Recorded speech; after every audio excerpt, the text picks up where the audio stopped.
Delhi, India second most crowded city. यहाँ लोग India के कोने कोने से अपने सपने पूरे करने, पढ़ाई करने और जॉब के लिए आते हैं। ऐसी एक कहानी है सूरज की, जो कोलकाता से अपनी पढ़ाई करके दिल्ली में आया था जॉब करने के लिए।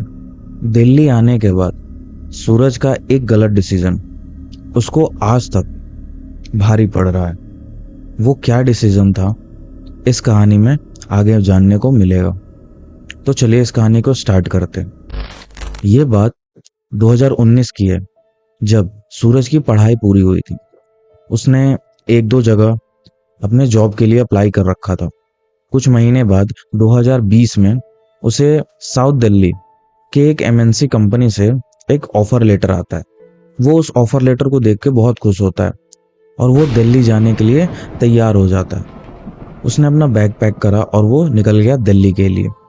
दिल्ली पहुंचने के बाद बजट टाइट होने के कारण उसने सोचा कि क्यों ना पीजी में रह लूं, और ये डिसीजन उसकी जिंदगी का ऐसा डिसीजन होने वाला था जो वो सपने में भी कभी भूल नहीं सकता।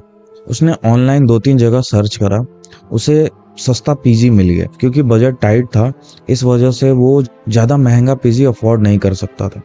तो उसने एक पीजी देखा ऑनलाइन ही, जो उसके बजट में आ जा रहा था। वहीं वेबसाइट से उस पीजी के ओनर का नंबर निकालकर उसने उस पीजी के ओनर को कॉल करा। ओनर ने बोला कि आप इस टाइम आ जाओ। सूरज कहता है कि मैं इतना देर वेट नहीं कर सकता हूँ, आप एक काम करो, मैं अभी आ जा रहा हूँ आपके पास। इसी नंबर पर मुझे अपना लोकेशन सेंड कर दो, मैं आ जाऊँगा आपके पास, और मुझे अभी चाहिए क्योंकि मुझे यहाँ कोई नहीं जानता और मैं यहाँ किसी को नहीं जानता। ओनर ने उसे अपना लोकेशन सेंड करा। सूरज उस लोकेशन पर पहुंचता है। सूरज ने उस बिल्डिंग को देखा तो वो ज़्यादा ऐसा कुछ अजीब सा नहीं, वो नॉर्मल सी बिल्डिंग थी। सूरज ने ओनर को कॉल करा, ओनर को बुलाया। ओनर आया, ओनर ने बताया कि 3rd फ्लोर पे तुम्हारा रूम है। सूरज ने बोला कि आप चल के मुझे एक बार दिखा दो। ओनर उसको उस रूम में ले जाता है, वो रूम दिखाता है। सूरज ने देखा वहाँ एक लड़का पहले से रह रहा था, जो कि उसने डबल शेयरिंग में लिया था, इस वजह से वो लड़का वहाँ था। नॉर्मल फॉर्मेलिटीज की अपनी सूरज ने, रूम उसने देखा। सूरज रूम वगैरह देख के ओनर के साथ बाहर आता है कमरे से।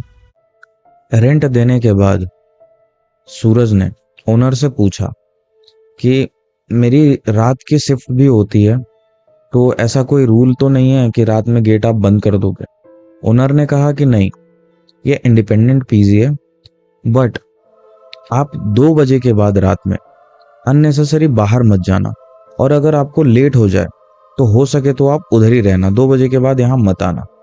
सूरज थोड़ा सा सोचता है, हाँ मैं मुंडे हिला के वो कहता है ठीक है, और उस बात को इग्नोर करके वो अंदर चल जाता है। सोचता है कि वही नॉर्मल रूल, रात के बाद मत आना गेट वगैरह, या रात में गेट वगैरह खोलने में दिक्कत होगा या कोई खोलेगा नहीं, इस वजह से उसने बोला होगा। ओनर से बात करने के बाद सूरज अपने कमरे में आता है। उसने बेड सही करा, टेबल वगैरह सही करे, और जो उसका सामान था अरेंज करने के लिए बाहर निकाला। वो बुक्स को टेबल पे रखता है और लैपटॉप वगैरह या जो भी उसके पास था वो सारी चीज़ें वो टेबल पर रखता है। उसने सोचा कि अब नहा लेता हूँ, नहाने के बाद थोड़ा सा फ्रेश होकर सो जाऊंगा क्योंकि कल से उसकी ज्वाइनिंग है। सूरज ये सारी चीज़ें सोचकर नहाने चल जाता है। वो नहा के बाहर आता है, देखता है वहाँ जो बंदा था वो नहीं है, अभी वो वहाँ से गायब है। सूरज सोचता है वो कहीं बाहर गया होगा। जो अपने बेड पे आता है, सो जाता है उस दिन। अगले दिन सुबह उठ के सूरज 8 बजे तक वो तैयार होके 9 बजे वो चला जाता है। फिर शाम के 5 बजे वो उधर से अपने कमरे पे आता है। वो शाम को जब अपने कमरे के अंदर घुसता है, वो देखता है कि वो जो बंदा है, जो उसके साथ उसका रूम पार्टनर, वो अभी भी अपने बेड पर बैठा हुआ है। सूरज ने अपने मन में सोचा कि अपने बेड से नहीं उठता क्या, या बाथरूम वगैरह, पढ़ाई लिखाई, खाना वगैरह या कुछ भी करने के लिए उठता नहीं है क्या। सूरज ने सोचा मुझे क्या, मैं थका हुआ हूँ, वहाँ बाहर से अपने लिए कुछ खाने वाने को लेके आया था। सूरज वो खाता है और सो जाता है। दूसरी रात भी सूरज के साथ कुछ नहीं होता।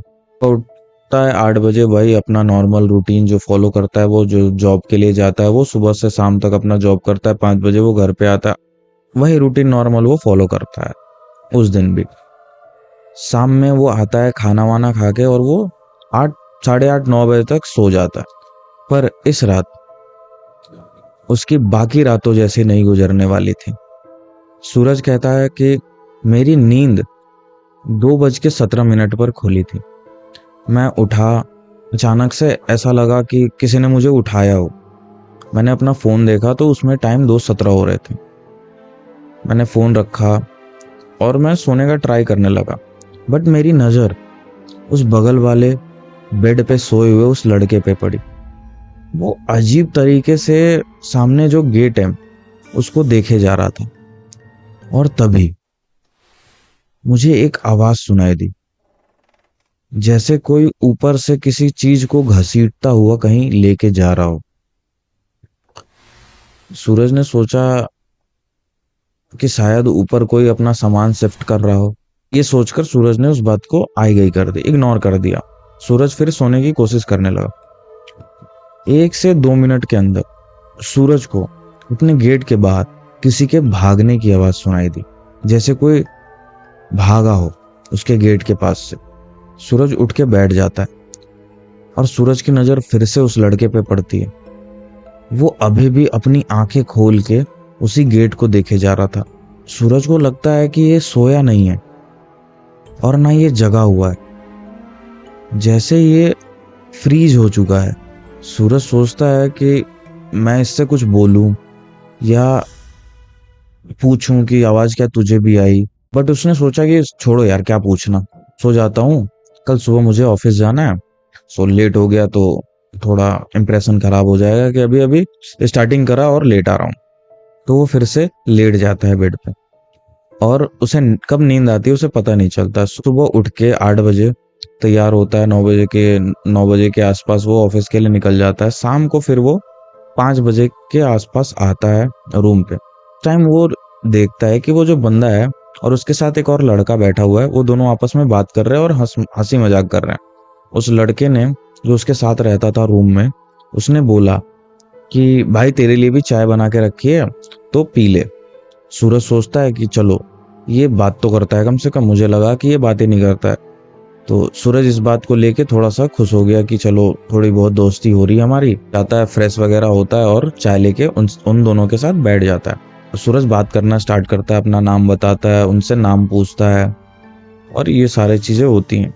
कुछ देर के बाद सूरज उस लड़के से, जो उसका रूम पार्टनर है, उससे पूछता है कि क्या रात में तुझे भी 2 बजे के आसपास क्या ऐसा कुछ साउंड या कुछ भी ऐसा आया था। सब उस टाइम तक हंसी मजाक कर रहे थे, सब उस टाइम तक बोल रहे थे, लेकिन सूरज की ये बात सुन के उसका रूम पार्टनर और वो लड़का दोनों शांत हो जाते हैं। सूरज को ये बात अजीब लगती है कि ऐसा क्या पूछ दिया मैंने। बस फिर से बोलता है कि भाई बता ना, तुझे भी सुनाई दी थी या बस मेरे ही कान बज रहे हैं? लगा तू भी रात में जगा हुआ था, सुना था क्या तूने भी? वो लड़का कहता है कि नहीं नहीं, मुझे कोई आवाज सुनाई नहीं दी है, तुम भी मत सुना करो, रात में मत जगा करो। ये बात सूरज को बहुत अजीब लगती है। सूरज इस बात को भी आई गई करके छोड़ देता है और उन लोगों से बात करने लगता है। कुछ देर के बाद वो लड़का जो इनके रूम में आया था वो चला जाता है। सूरज भी खाना वाना खा के अपने बेड पर आकर लेट जाता है और मन में सोचता है कि छोड़ो यार, मुझे क्या, इन्होंने तो कुछ बताया नहीं, और जो भी हो मुझे उससे क्या करना है, मुझे अपना जॉब करना है और यहाँ से कुछ दिनों में जब मैं स्टेबल हो जाऊंगा तो यहाँ से चला जाऊंगा। सूरज ये गलत सोच रहा था। सूरज अगले दिन उठता है, वही नॉर्मल उसका जो रूटीन वो फॉलो करता है। 3 से 4 दिन, 5 दिन ऐसे करते करते 1 महीने बीत जाते हैं। रात के टाइम पर ये जो चीजें सुनाई देती थी उसे, ये ऑल्टरनेट डे पे, जैसे आज सुनाई दे रहा है कल नहीं, उसके अगले दिन सुनाई दे रहा है उसके अगले दिन नहीं, ऐसे सुनाई देती रहती थी। तो अब उसको ये इस चीज की आदत हो गई थी सूरज को, और ना उसने कभी किसी से पूछने की कोशिश की कि ये चीज क्या आवाजें आती हैं और क्या होती हैं। 1 महीने बाद सूरज की जब सैलरी आती है, सूरज अपनी सैलरी निकालने के बाद वो अपने दोस्तों को पार्टी देने का सोचता है। सूरज ने कुछ अल्कोहल बाहर से खरीदी, कुछ बियर वगैरह ली और अपने दोस्तों को बुलाया अपने कमरे में। उसके जितने आसपास के कमरे वाले जो भी दोस्त थे, जो भी दोस्त बने थे उस एक महीने के अंदर, सूरज ने उन सबको बुलाया। उस पार्टी में सूरज के कमरे के जस्ट अपोजिट वाला लड़का भी आया हुआ था। सूरज इधर खाना वगैरह निकाल रहा था, तो वो लड़का आके कहता है, भाई मैं कुछ हेल्प कर दूं? और ये बोलने के बाद उसने सूरज से पूछा कि भाई मैं एक बात पूछूं तुझसे? सूरज कहता है कि हाँ पूछ। कि रात में तुझे भी कुछ सुनाई देता है क्या? सूरज जो काम कर रहा था वो काम छोड़ देता है, उसकी तरफ देखता है। वो लड़का फिर से सूरज से पूछता है, बता ना भाई तुझे भी सुनाई देता है क्या? सूरज धीरे से कहता है कि भाई सुनाई तो मुझे भी देता है। मैं जब आया था मैंने पहले भी इनसे पूछा था, बट किसी ने मुझे कुछ बताया नहीं। तुझे पता है तो बता। और इन दोनों के बात को सूरज का रूम पार्टनर सुन रहा था। और तब तक सूरज और सूरज के रूम पार्टनर में थोड़ी सी बनने लगी थी। तो सूरज का जो रूम पार्टनर है उसका एक नाम रख लेते हैं करण। करण ने बोला, वैसे तो मैं यहाँ से जाने वाला हूँ, बट तू यहाँ रुकेगा तो तुझे ये बात जाननी बहुत जरूरी है। तो सूरज और उसके साथ जो लड़का था वो दोनों एक दूसरे को देखते हैं और फिर करण को देखते हैं। तो करण कहता है कि आज से 5 साल पहले इस कमरे में 2 लड़के रहते थे, जिसमें से एक लड़का नीट की तैयारी कर रहा था और दूसरा लड़का यूपीएससी की तैयारी कर रहा था। दोनों आपस में बहुत अच्छे दोस्त थे, दोनों की बहुत अच्छी बनती थी। दोनों साथ में उठना बैठना खाना पीना सारी कुछ चीज़ें वो साथ में करते थे और उनकी अच्छी बनती थी। पढ़ाई के टाइम पे वो पढ़ाई करते थे, घूमने जाने के टाइम वो घूमते थे, बस नॉर्मल उनकी ज़िंदगी थी। और फिर एक दिन जिस लड़के ने यूपीएससी का एग्ज़ाम दिया था उसका रिज़ल्ट क्लियर नहीं होता है और वो इस चीज़ से इतना डिप्रेशन में चला जाता है क्योंकि उसके घर से प्रेशर और उसका वो लास्ट अटेम्प्ट था। वो उसके साथ जो लड़का रहता था उसने उसे बहुत समझाने की कोशिश की, भाई कुछ और कर लेंगे, इसके अलावा और भी तो कुछ कर सकते हैं, या बहुत ऐसी सारी चीज़ें उसने बोली जो जिससे वो मोटिवेट हो सके। एक दिन जब उसके साथ वाला दोस्त बाहर कुछ सामान लाने गया था, वो नीचे से सामान लेके जब ऊपर कमरे में आता है तो वो देखता है कि जो उसका दोस्त है पंखे से लटक कर सुसाइड कर लिया है। उसकी आंखें फटी की फटी रह जाती हैं, उसे कुछ समझ में नहीं आता। वो अगल बगल के जो भी गेट्स हैं, जो अगल बगल के रूम्स हैं, उनमें से लड़कों को बुलाता है, पीजी के ओनर को बुलाता है और पुलिस वगैरह वहाँ आती हैं। पुलिस वगैरह आके बॉडी को उतारती है। उतारने के बाद पोस्टमार्टम वगैरह होता है, उसके घर वालों को बुलाया जाता है। अब वो लड़का उस कमरे में अकेला रह रहा था। जो पहले यहाँ पीजी में रहते थे वो कहते हैं कि उस लड़के के साथ ऐसा हुआ था। तो जो उसका दोस्त था वो अक्सर निकलना बहुत कम कर दिया था उसने। वो ज़्यादा निकलता नहीं था बाहर, अगर कुछ सामान लाना है तो निकलेगा, अदरवाइज़ वो नहीं निकलता था। और ऐसे करते करते करते करते उसने वो भी निकलना बंद कर दिया था। 1 महीना हो गया, 1.5 महीने हो गए, उसने निकलना ही बंद कर दिया था। एक दिन ओनर आता है और ओनर वो कमरा खोलता है और वो अंदर जाता है। वो देखता है पूरा रूम एकदम मैसी हुआ पड़ा है और एक कोने में वो जो लड़का था वो बैठा हुआ है अपने घुटनों में अपना सर छिपा के। ओनर उस लड़के के पास जाता है, उससे पूछता है कि बेटा क्या हुआ, यहाँ क्यों बैठे हो? वो कुछ जवाब नहीं देता। ओनर फिर उससे पूछता है, बेटा क्या हुआ, यहाँ क्यों बैठे हो? वो फिर भी कोई जवाब नहीं देता। ओनर ने सोचा कि इसे उठाकर बेड पे बैठाता हूँ। जब उस लड़के को उठाने के लिए उसका हाथ पकड़ा, उसने देखा कि उसका हाथ बहुत ही ठंडा है। ओनर को लगा कि वो किसी बर्फ के सिल्ली को पकड़ रहा है। ओनर ने झटक के अपना हाथ हटाया और बोला, उठ जाओ, चलो बैठो उधर। जब ओनर ने उसे हिलाया वो लड़का एक तरफ गिर गया और तब ओनर को पता चलता है कि ये भी मर चुका है। कैसे मरा, किस रीजन से मरा, किसी को नहीं पता। ओनर वहां से डर के मारे निकलता है। निकलने के बाद ओनर ने पुलिस को कॉल करा। पुलिस आती है पुलिस ने उस लड़के के घर वालों को इन्फॉर्म करा, बताया। आज तक हमें भी नहीं पता और ओनर को भी नहीं पता कि उस लड़के के साथ क्या हुआ था उस रूम में। उस लड़के के इंसिडेंट के बाद ये रूम कुछ टाइम तक बंद था। उसके बाद ओनर ने इसकी साफ सफाई करवाई थी। यहाँ पर 2 से 3 बंदे रह के चले गए, पर वो आज तक यहाँ टिके नहीं। सूरज ने करण से पूछा कि फिर तू क्यों रह रहा था यहाँ? जब मैं आया तो तू भी तो यहीं रह रहा था, तुझे कुछ ऐसा फील नहीं हुआ यहाँ? क्योंकि मैं जब से आया मुझे तो ऐसा कुछ फील नहीं हुआ, बस आवाज़ें जो आती हैं सो आती हैं। करण कहता है कि फील तो मुझे रोज होता है, इनफैक्ट मुझे दिखता भी है। सूरज यहाँ बहुत डर जाता है। सूरज करण से पूछता है कि क्या कह रहा है, तुझे दिखता है? दिखता है का क्या मतलब है? करण कहता है कि हाँ, तेरा जहाँ बेड है उसी कोने में वो लड़का मरा था। सूरज डर जाता है। फिर वो बोलता है कि अगर तुझे ये चीज़ पता है तो तू यहाँ रह क्यों रहा है, और तूने मुझे ये बातें पहले बताई क्यों नहीं? करण कहता है कि मैं बता तो दूँ, लेकिन मुझे वो बताने नहीं देता। जब भी मैं तुझे बताना चाह रहा था, या जब भी रात में जो आवाज़ें आती थी, उस टाइम जब भी मैं तुझे कुछ बोलना चाहता था, पता नहीं क्यों मेरी बॉडी पैरालाइज हो जाती थी, या मैं हिल नहीं पाता था, मैं कुछ बोल नहीं पाता था। आज मैं इसी वजह से बोल पा रहा हूँ क्योंकि यहाँ बहुत भीड़ है। सूरज करण की ये सारी बातें सुनकर अपने मन में सोचता है कि अब मैं यहाँ नहीं रुकने वाला। मैं 1 से 2 दिन के अंदर मैं ये रूम खाली कर दूँगा। ये सारी बातें होने के बाद जो भी इन्होंने खाना लाया था, वो सारी चीज़ें खाने पीने के बाद ये सारे अपने कमरों में चले जाते हैं सोने के लिए। इधर सूरज अपने बेड पर लेट जाता है और सोने का ट्राई करता है, क्योंकि ये वो चीज़ें नहीं देखना चाहता, दोबारा से नहीं सुनना चाहता था। और इसने मन में ठान लिया था कि अगले दिन, जो कि संडे था, अगले दिन मैं उठ के दूसरी जगह रूम देखूंगा और कल के कल ही शिफ्ट हो जाऊंगा। और अगर कल नहीं हो पाया तो परसों तो मैं पक्का कहीं ना कहीं तो चला ही जाऊंगा, यहाँ नहीं रहूंगा।